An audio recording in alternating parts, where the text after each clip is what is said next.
doing, what are you trying to do for structure? Let's start with that. Because you're Right on. Just make sure it's-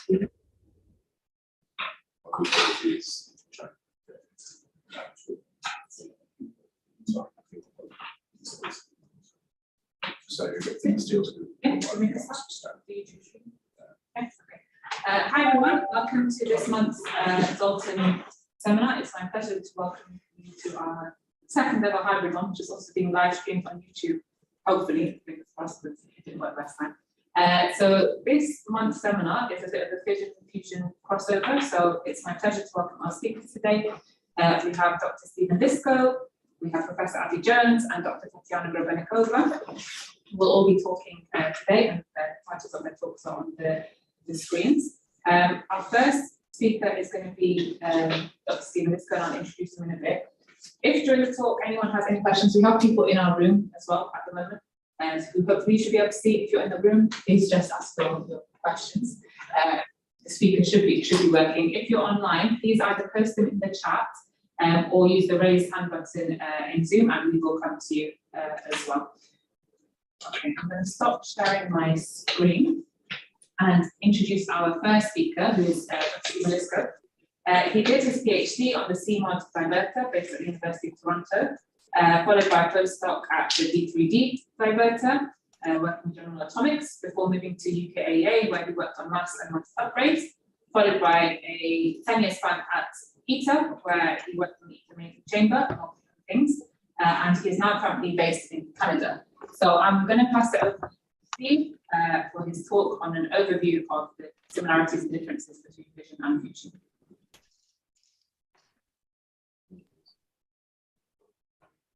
Good afternoon, everyone. My first question is, can anyone see or hear me because my screen is frozen? Yeah, we can hear you and see you. Can you see me? Yes, yeah. Oh, okay. All right. Well, I'll share my screen and we'll see what happens.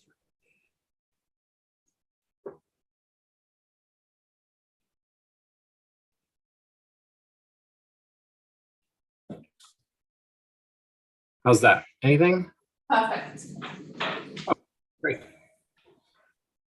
All right, so I have about 20 minutes and I'll be talking about an overview or giving a very general overview of the crossovers between nuclear fission and fusion technologies. As Anika said, I'm ostensibly a fusion person, but I started taking a keen interest in fission some years ago. I'm not an expert, but I like to think that I'm becoming more informed, at least. Right, overview, just one slide on classifications, then comparisons between the technologies and synergies, and finally a summary slide. So here we are at opposite ends of the periodic table, uranium and hydrogen. And so for fission, we have these four basic categories. Generation 1, early research reactors. Generation 2 are what we have mostly in the world today as operating power plants, basically anything before the mid-90s.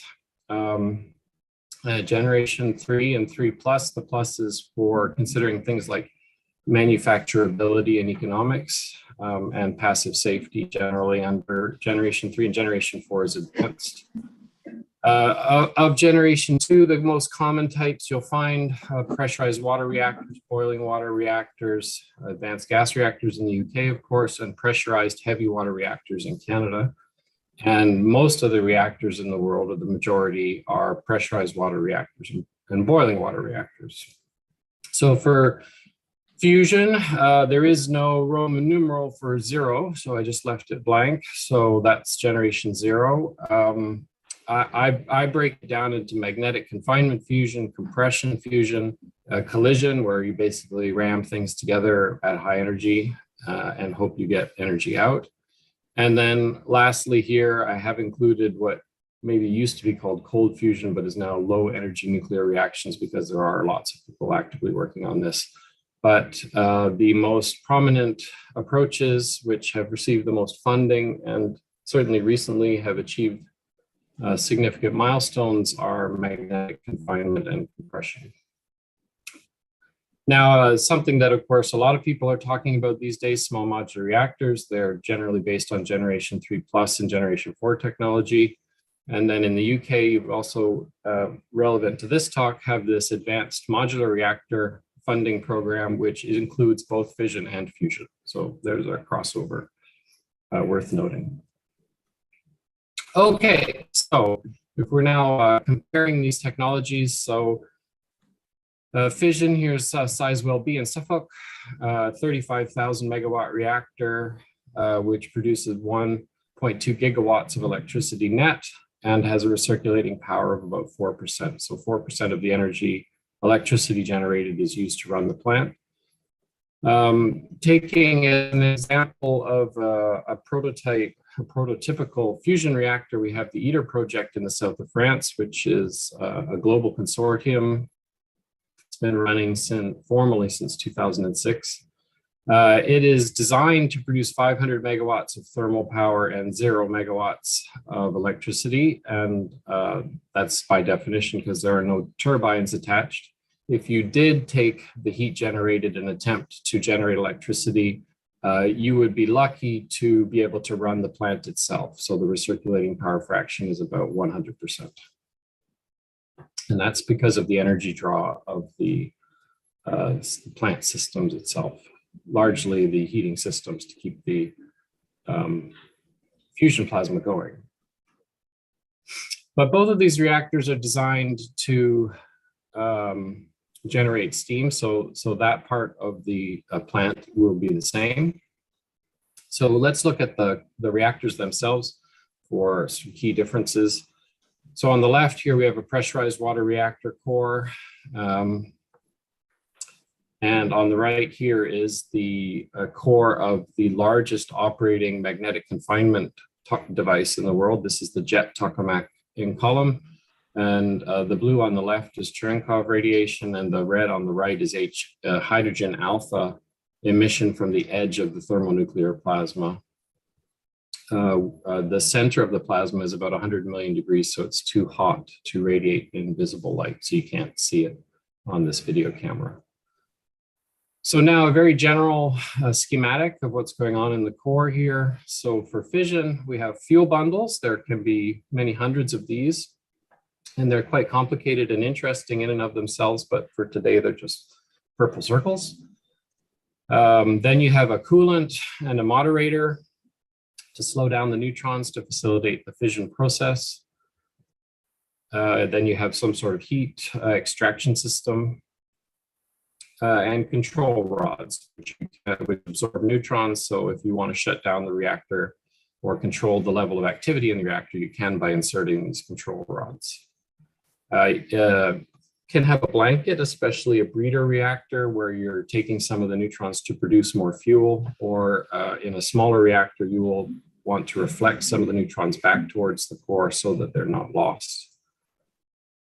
And then more shielding outside, and in this case, it's just water. And then finally, certainly in a pressurized reactor, you'll have a very thick steel vessel containing everything. Okay, so that's fission. So for fusion, we have some of the elements. In the center here, however, you start with an ultra-high vacuum. So this is many orders of magnitude lower density than air, and can be quite challenging to achieve. But if you don't get it, then you won't be able to start your fusion plasma. So that's engineering challenge number one. Then we have a large magnet assembly in magnetic confinement fusion, and in the ITER tokamak, this is the most expensive component. It's superconducting, so it's kept at just under 4 degrees Kelvin, and so you have to have a thermal shield between your very cold magnets and your hot core. However, you've generated this magnetic field in the center, and there you can engineer a high temperature plasma to do fusion. Of course, nothing's ever that easy, and there's an analogy that's commonly used that the magnetic field provides a bottle to contain the plasma so that it's not touching anything, but It's not really a bottle, it's more like a collar or a sieve maybe. And so the plasma in all of these devices touches the inner wall of the vessel at some point, which can again be quite an engineering challenge.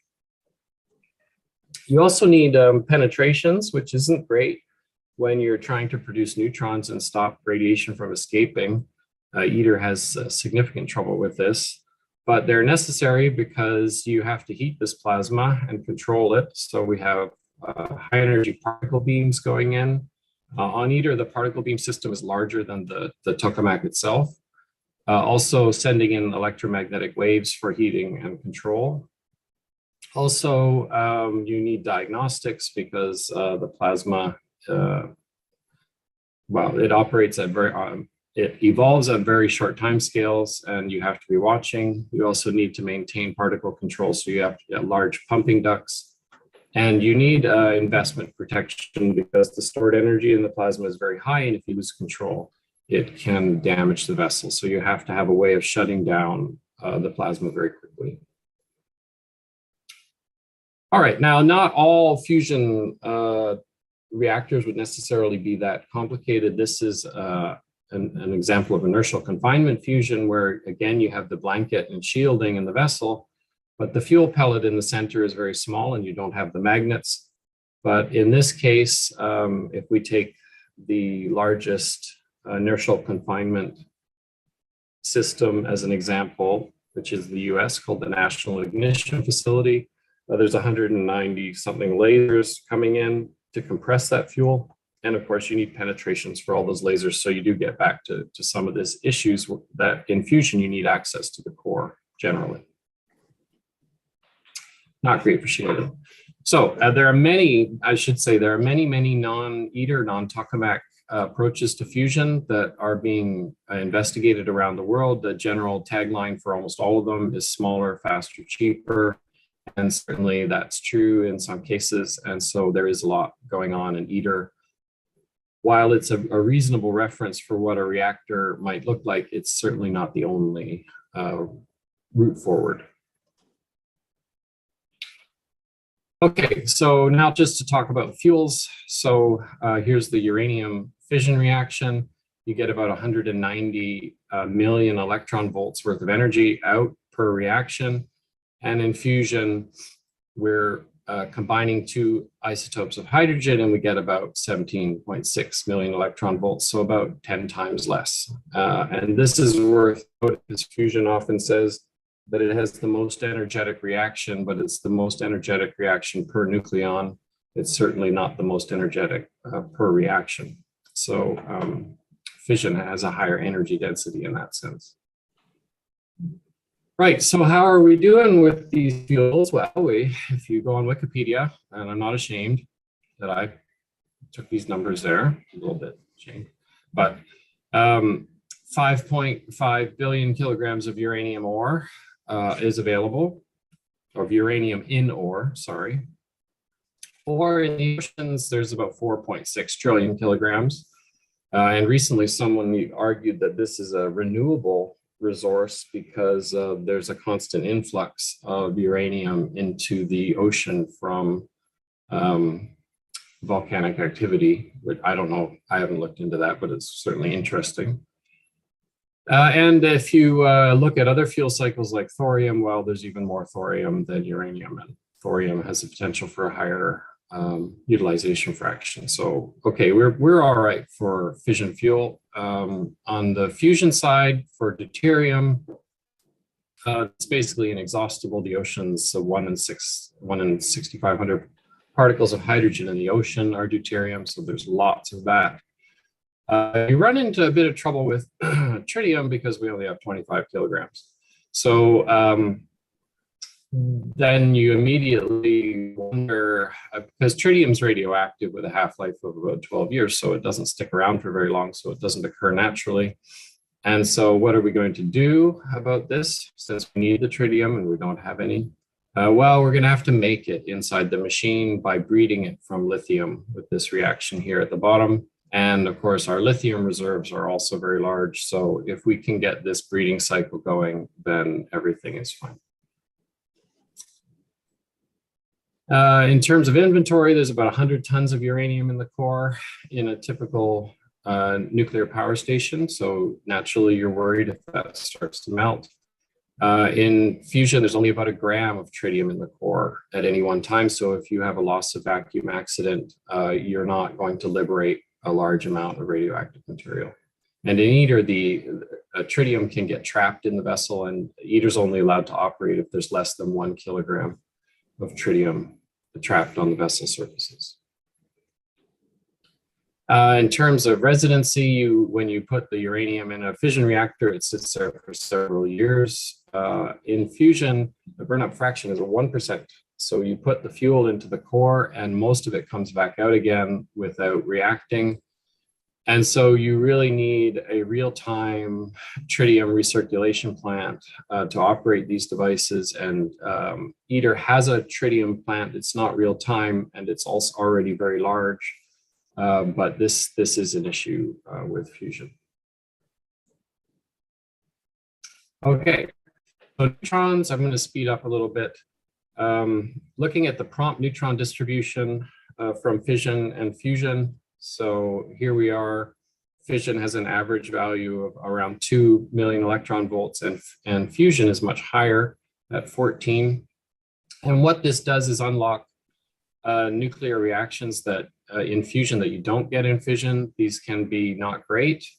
So here's carbon transmuting into beryllium and alpha particles, which is something you don't really have to worry about if you're using carbon in a fission reactor.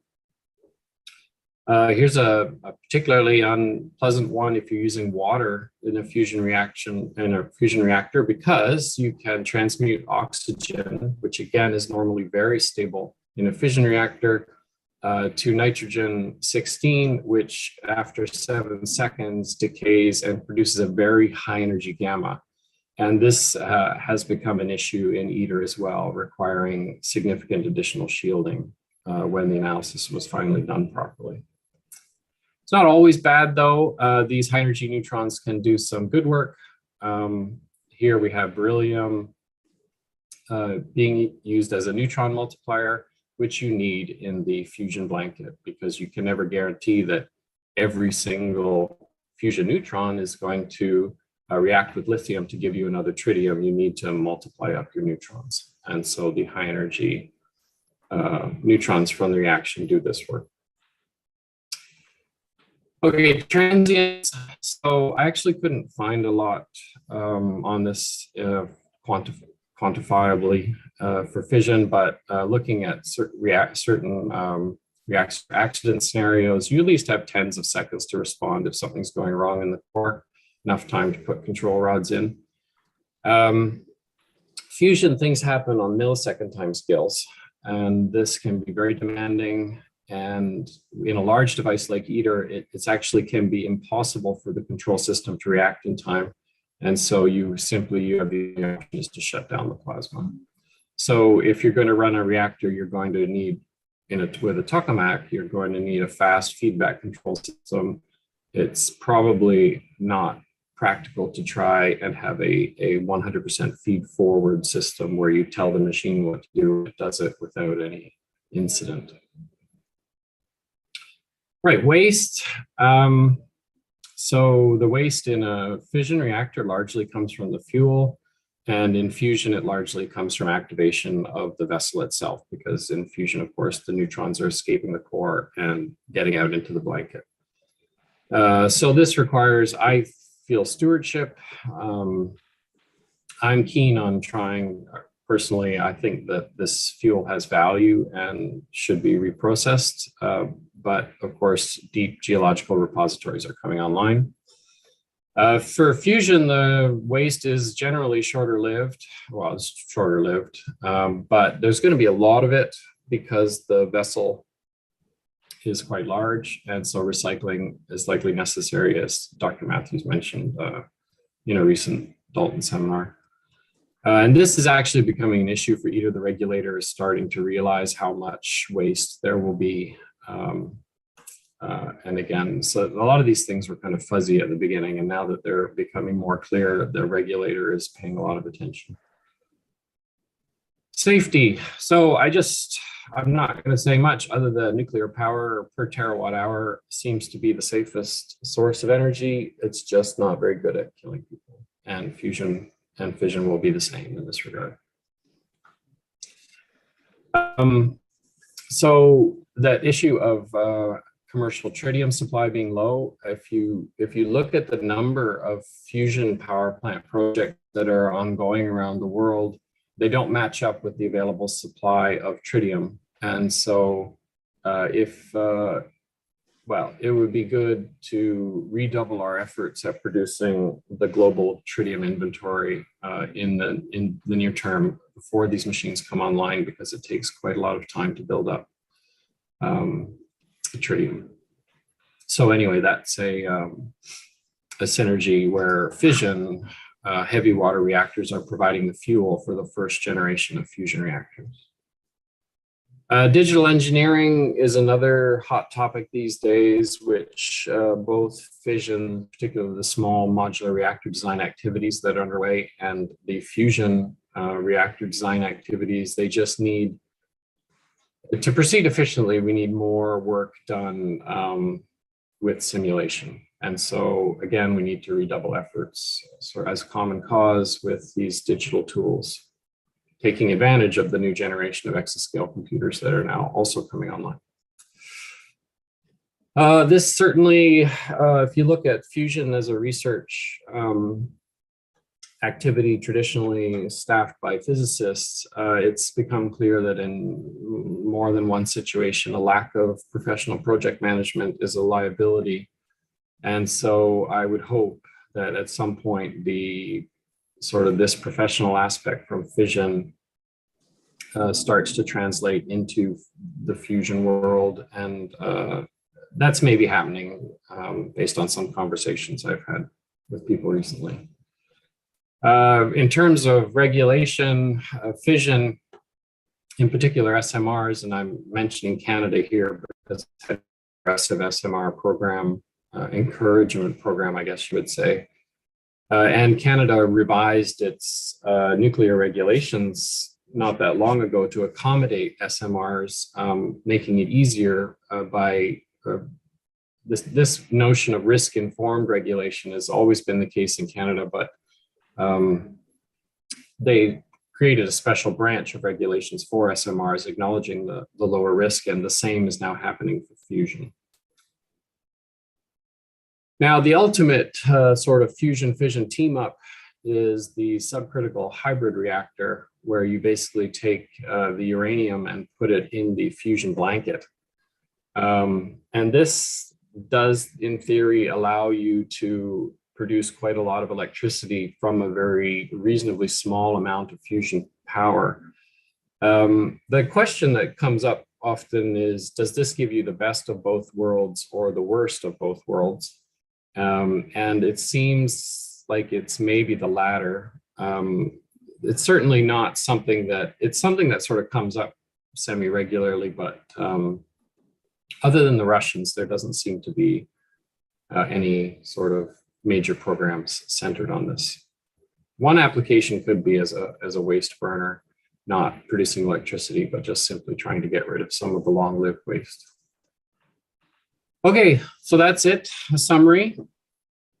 Fission is great, it works. SMRs, of course, are in the early stages of development. In fusion, tangible progress is being made, and there's been some genuine headlines in the last year.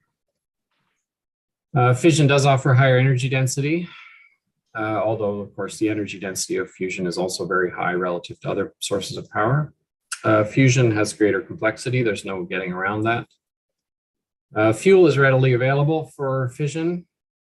Tritium breeding and processing is required for fusion. Waste is manageable. And for fusion, on the fission side, I argue the waste is manageable. I think this is an issue that's largely politicized and overblown. The recycling, however, is perhaps the engineering challenge on the fusion side. Both technologies are safe, and SMRs are just even more safe, in my estimation, than traditional power plants. Of course, uranium or fission is associated with weapons proliferation, fusion less so, but there's still an element to consider.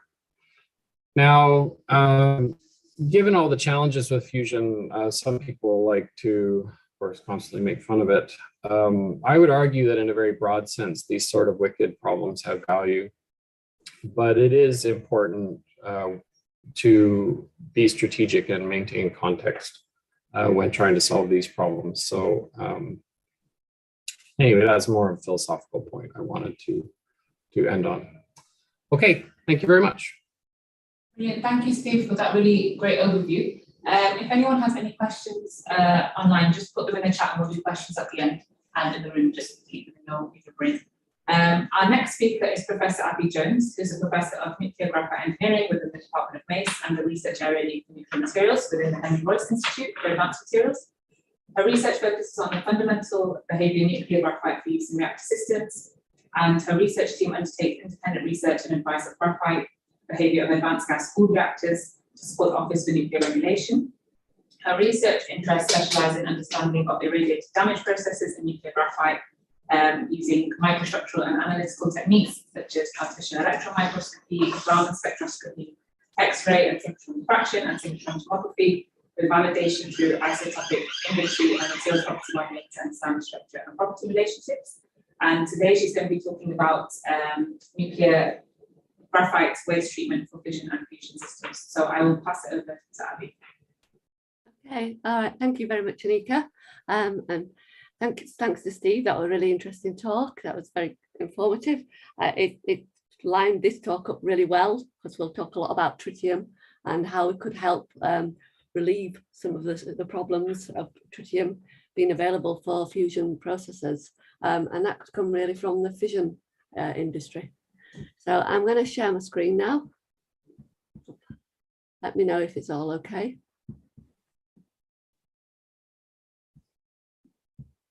Okay, right, let me see if I can point it to work.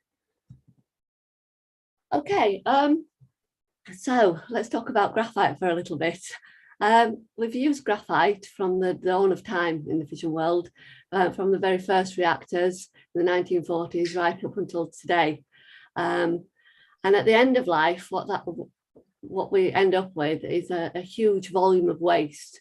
It's actually the largest volume of intermediate level waste that we have. And in the UK, well, around the world, there's about 300,000 tonnes of irradiated graphite waste. And because in the UK, we built all of our reactors, all of our 40 reactors bar one, out of graphite and used it as moderator material and reflector material, we've got the lion's share of this. So we've got about 100,000 tonnes in the UK alone. And as Steve mentioned, we're planning on using it. It's one of the candidates for the AMRs. Well, it's two of the candidates for the AMRs. It could be used for high temperature gas cooled reactors again, and for molten salt technologies, which Tatiana will talk about after me. In the fusion world, it's also used a little bit of graphite actually. And in the very early days, graphite was used as tiles in some of the earlier tokamaks and in jet. It was used as first wall plasma facing materials. They used a very good pure grade of graphite. And they've also got problems when it comes to decommissioning, which we've been helping them out with actually from the fission side of things. And UKAEA and ourselves are looking at trying to repurpose and try to clean up some of this graphite so that we can recover the tritium from it. And we can use that tritium as being a feed source for future use in fusion systems. So if we talk about graphite waste for a little bit of a second, you see that when it comes to the waste itself, the waste has got a host of radionuclides in it. And we've got complexities in the graphite material due to the fact that we built all the reactors slightly different, out of a slightly different grade of material. They operated in different environments. Even across the UK, they've all operated with their own slightly different environment. The UK is particularly being subject to having an oxidation, using a coolant which causes oxidation, such as carbon dioxide. So we have a weight loss problem with our reactors, and we find that the material reduces in density as it operates through life. And it also suffers from irradiation damage. So when it comes to decommissioning it, there's lots of challenges about removing that material, treating that material, and what we do with it. Do we leave it to go into a geological disposal facility? Well, that kind of couples it to a geological disposal facility actually being built, or do we want to do something more sensible with this material? When it comes to the activation of the material itself, you can see on the right-hand side here, the lion's share really comes down to two main isotopes. So we have carbon-14, which comes from nitrogen within the graphite itself, and from carbon-13, which gets activated to carbon-14. And that's particularly a problem because it's a long-lived isotope and it's around for 5,000 years. And we have a huge amount of tritium in that system, so which is a lot more mobile actually and a lot easier to recover. There are other isotopes in there, so there's some metallics that have been transported around the gas system and then adhered to the graphite surface itself, and then some form from the impurities from the material that it started off in life, and it's got activated through neutron activation, so we end up with quite a complex waste form, but the majority of it is carbon-14 and tritium. So this allows us to kind of look at the research opportunities.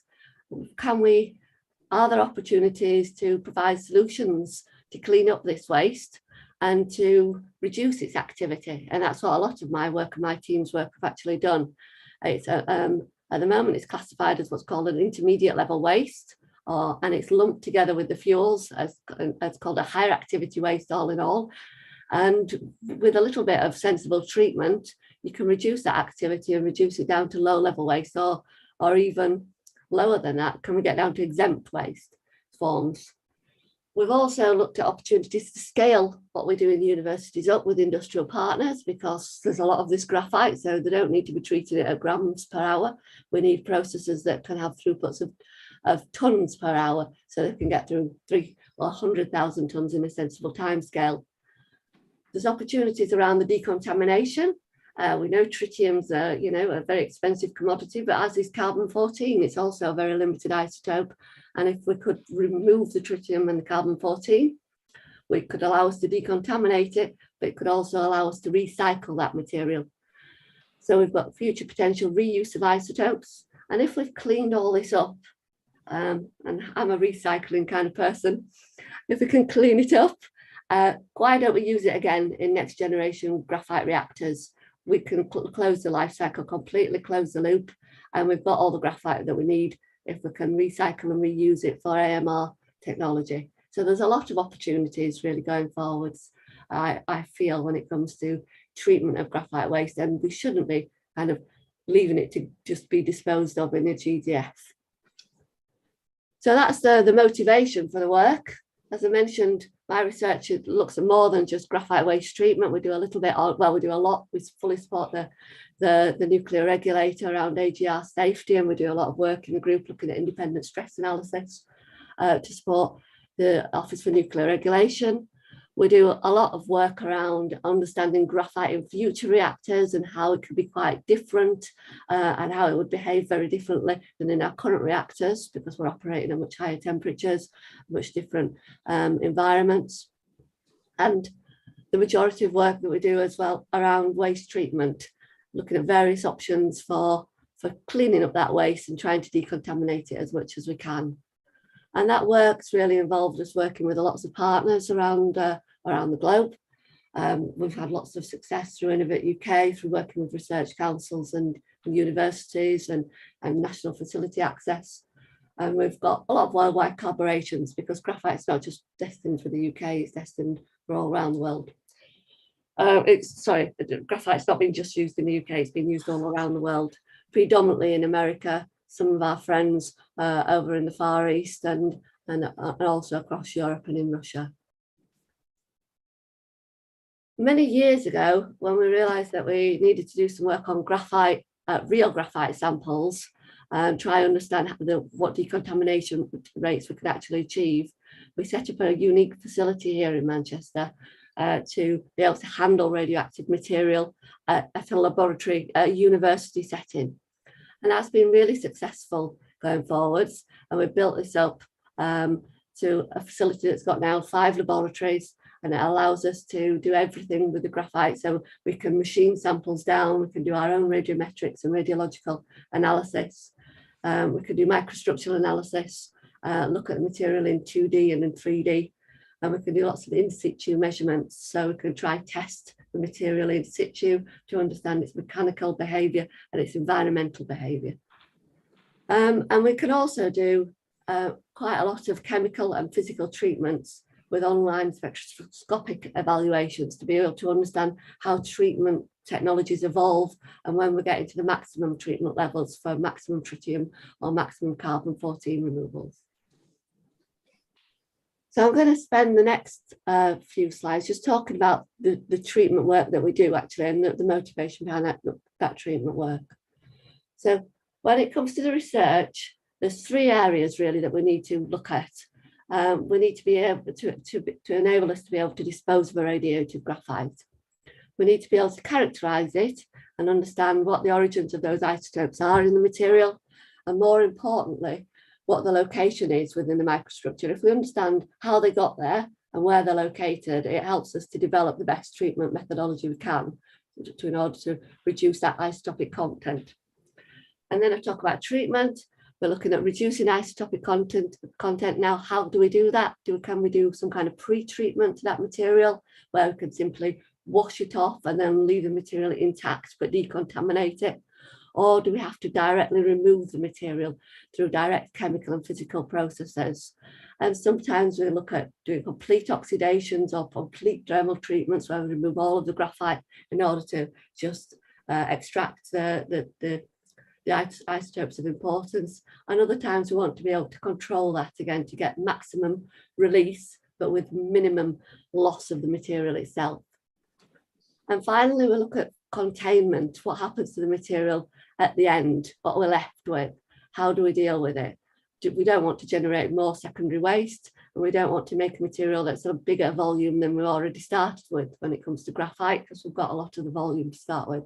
So we look at methods around encapsulation and understanding how it will behave in its final waste form, whether that be in a geological disposal facility or in any other type of facility that we have.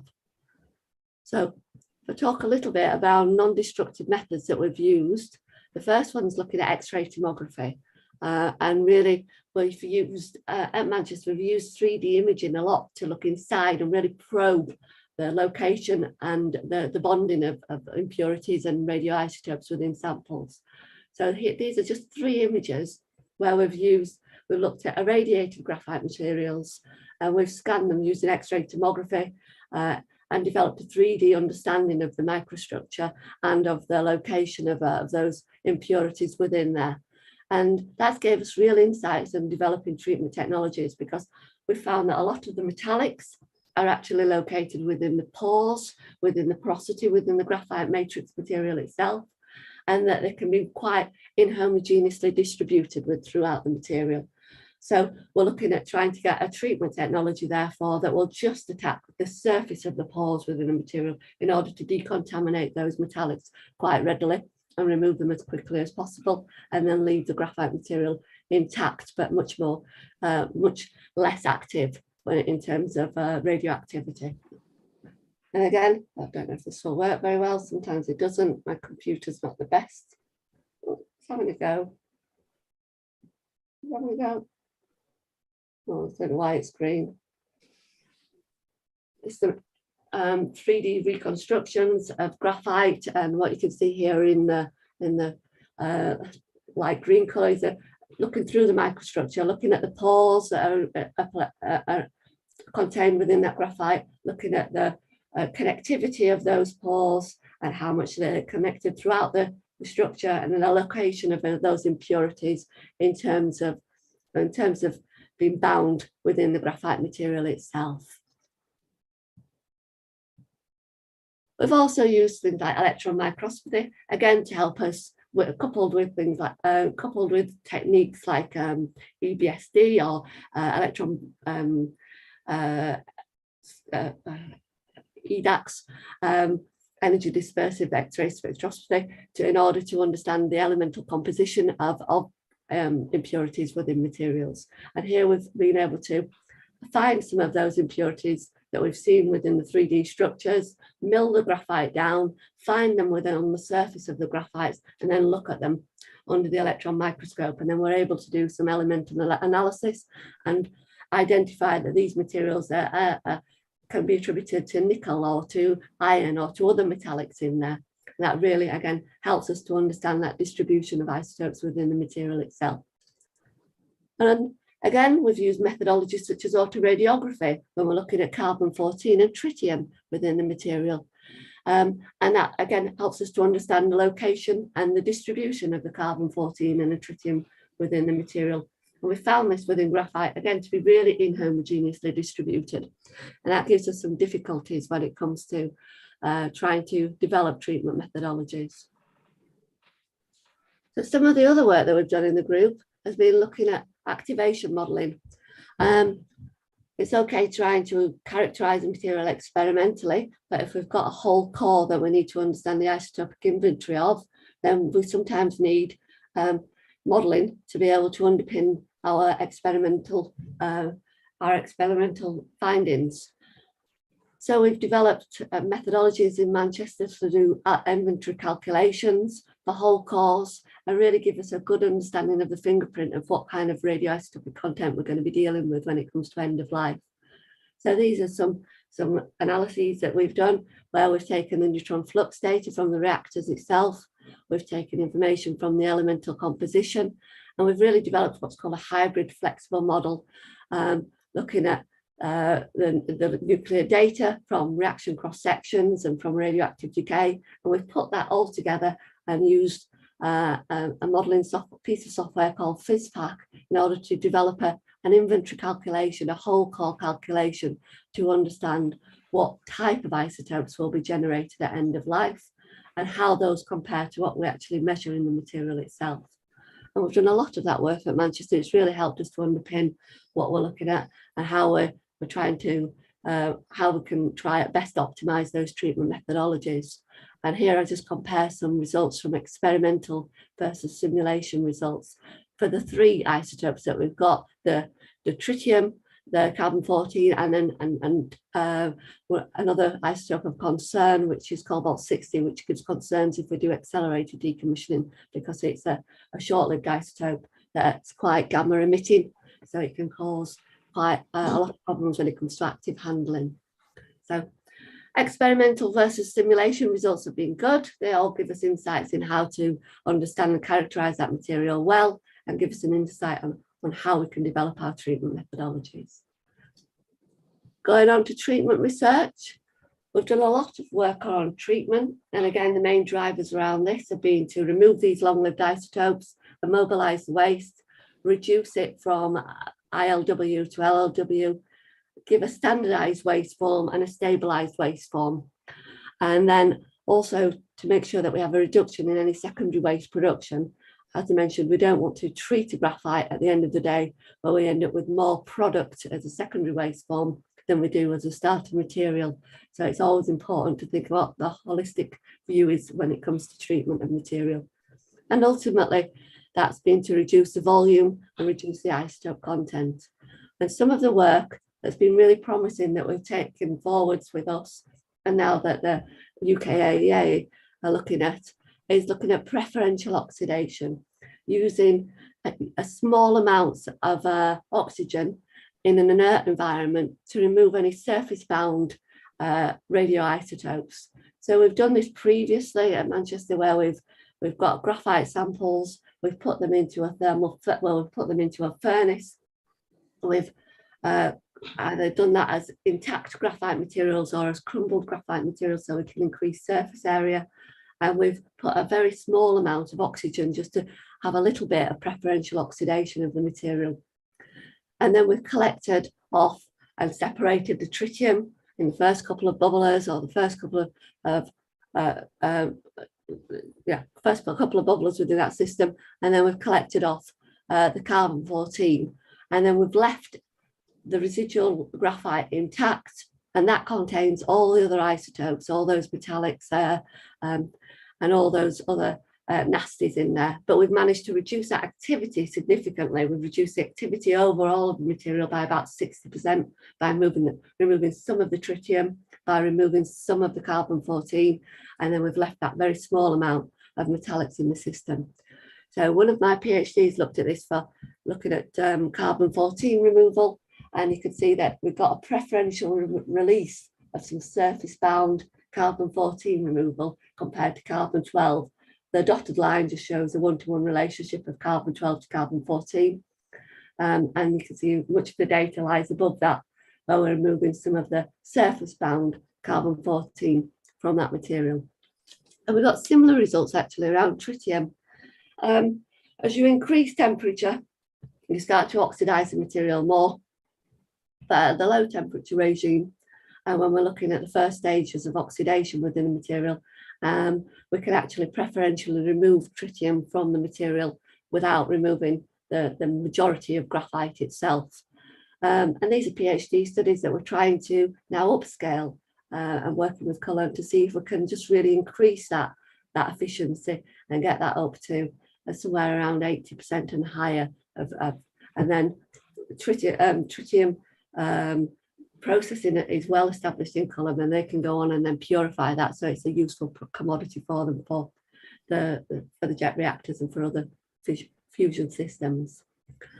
So that's a little bit of where fission crossed us over to the fusion world, and also a little bit of where the problems that we get from fission are actually similar problems of what the fusion materials community are dealing with when they've had to deal with their small amounts of graphite tiles. We have looked at other areas when it comes to waste treatment.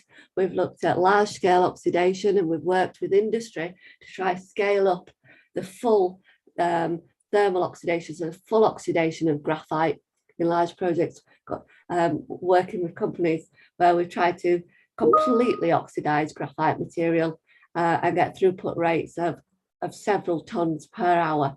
And that would enable us to then look at options to do carbon capture, or look at some aerial discharge when it comes to the carbon-14. And again, that tritium or that could be used as part of the final waste package. It could go back into the waste package if it's not seen as a commodity.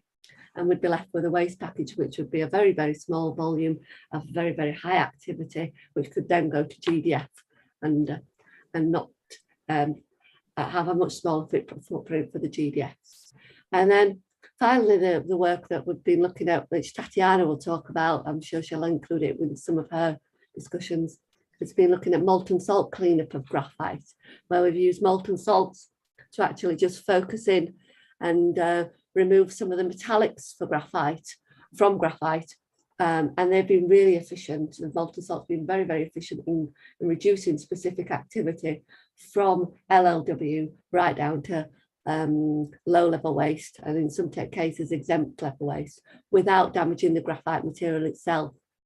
We've put a patent in for this, and we're talking with industry on how we could scale this kind of technology up further. So that's all from me for today. I just want to say thank you for having me, and thanks to my team, and I'd welcome any questions. Brilliant, thanks Abbie. We have had questions in the chat, but I'll keep them for the end if that's all right for our speakers to hand about 5 minutes after Tatiana's talk. Brilliant, okay. So we'll move on to our final speaker, Dr. Tatiana Grebennikova, who Abbie, as Abbie mentioned, is going to be talking about molten salt technologies across fission and fusion. So Tatiana is a research associate at the Department of Chemical Engineering at the University of Manchester. She received her PhD here, where she studied irradiated graphite waste treatment using molten salts, and currently works on decontamination and waste minimization strategies using advanced molten salt nuclear technologies. So I'll pass it over to Tatiana. Thank you, Anika. Can I just check that everyone can hear me? Great. Yes, so I will try to be very brief and tell you about the potential application of the molten salt technology and how it is connected within the fission and fusion world. So I would like to start by just reminding ourselves what the molten salts are. If you've never heard about this type of material before, it is actually a type of ionic liquid that at standard temperature and pressure is solid and look exactly as your table or sea salt, But with the elevation of temperature above the melting point, usually above 200 degrees Celsius, it actually turns into the liquid phase. And once in this liquid state, it will have same viscosity and appearance as water. And molten salt technology has been with us for decades. It's been used in various industrial processes, such as heat transfer, thermal storage, heat treatment, various other high temperature treatments. And for example, the mixture of sodium and potassium nitrates that has a very low melting point of around 200 degrees is commonly used in the solar application. So why should we consider the use of this molten salt technology for the nuclear industry? Well, first of all, when we talk about these technologies, they are much more versatile components, and they are able to dissolve metals, oxides, other salts, and other non-metallic elements. And that's with this property, we reduce the likelihood of the formation of volatile radioactive species, if we talk about the nuclear. And it also has a very large specific heat and thermal conductivity. If you combine it with the ability to go to the high temperature without boiling, that will lead you to the plant that can operate at atmospheric pressure. High temperatures are also used within the electrolysis, and that gives you a much larger electrochemical window if you compare it to the aqueous solution, and also the significant increase in the reaction rate.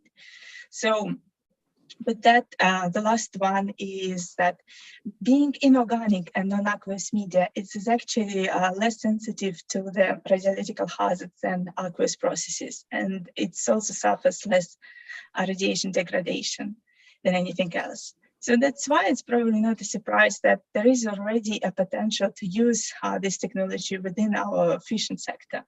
And there are two main types of the applications that we can consider. One is in connection to the waste treatment, where this treatment is usually referred as pyroprocessing, which comes from the Greek pyros, where it is a treatment without the use of water.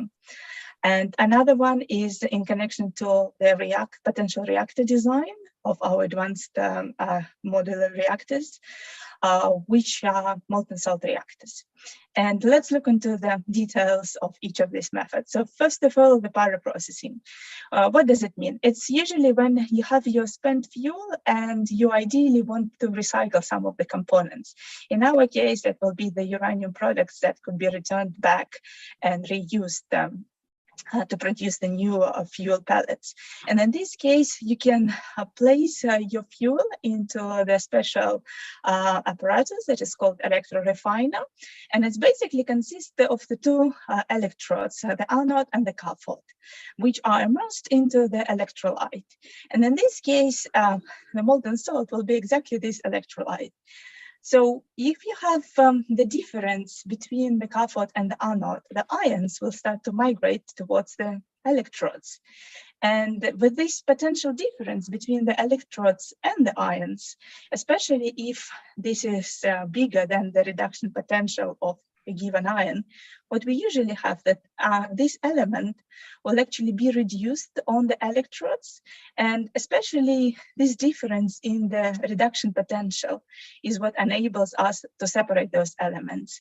And we're able to process in this way both oxide fuel and metal fuel. It's just a matter of changing the anode and cathode supplies. As I mentioned, another application is the molten salt reactors, and there are various types of the reactor systems where, if you consider as the simplified version, instead of using water as a coolant, you will use liquid salt. And the driver was to push these reactors to the higher temperature, because molten salt reactors, they can operate at 700 and 800 degrees. And that allows not only to improve the technology, but also have the additional production, for example, of hydrogen, or have a more efficient technology in terms of the turbines. So the two main types of the molten salt reactors that exist will be based on either the solid fuel, where your salt will be only used as a coolant, or the liquid fuel, where salt will be also dissolved in terms of having uranium dissolved in a fuel. And it also opens the potential to implement thorium fuel cycle or have a breeder reactor, because if you have the ability to move your fuel as it being liquid, you have more control in terms of what is actually exposed to the neutrons, and you can move material between the breeding and burning parts. So with that, I also want just to highlight what the main advantages of actually using this salt technology. As we combine the properties of the salt, we know that we'll have a very smaller risk of the criticality event actually appearing, so we can have a smaller plant footprint. We operate at the standard pressure, so that there will be never any explosions on our reactors. And with the excellent coolant properties of the molten salt, we can achieve actually higher temperature heat that can be delivered from these reactors.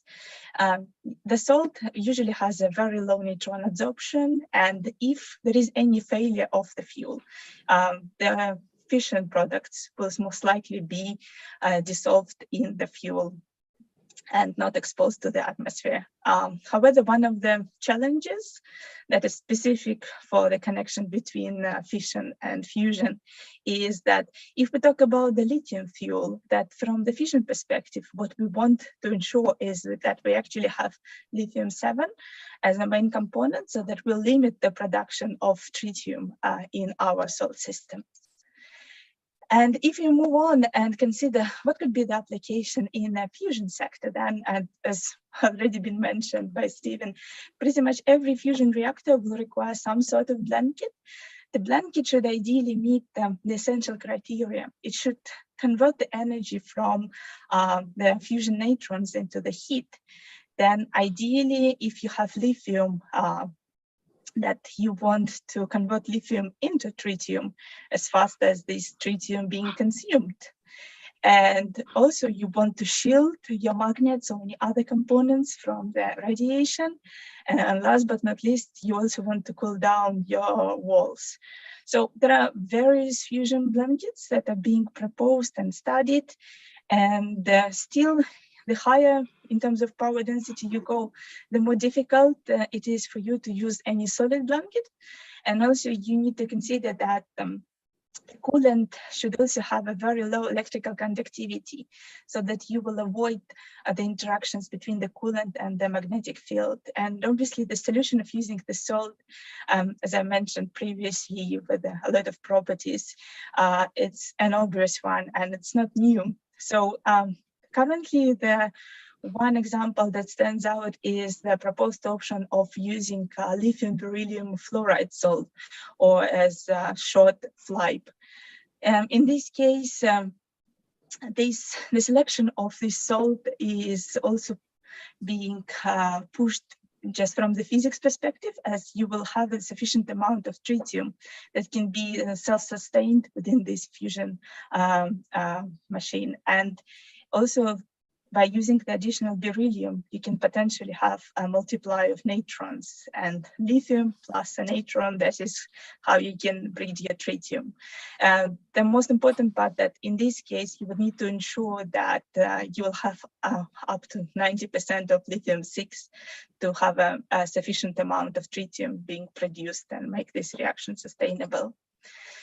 So in terms of the crossovers between the two types, if we talk about the salt systems and resonating fluorides, FLIBE is also one of the proposed salt for the molten salt reactors. So the fundamental properties of the salt systems, they will be pretty much the same.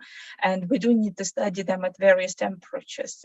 We also need to be considering the materials and the stability of these materials over the extended exposure in the salt.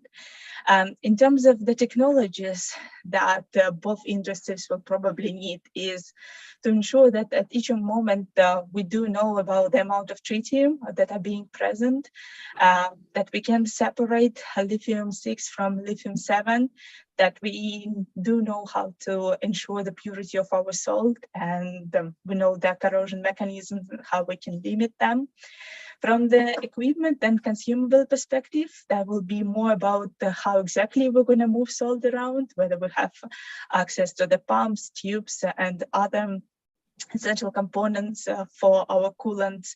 And obviously the salt suppliers, we do need to ensure that whatever salt is being chosen is the one that we have enough for the foreseeable future.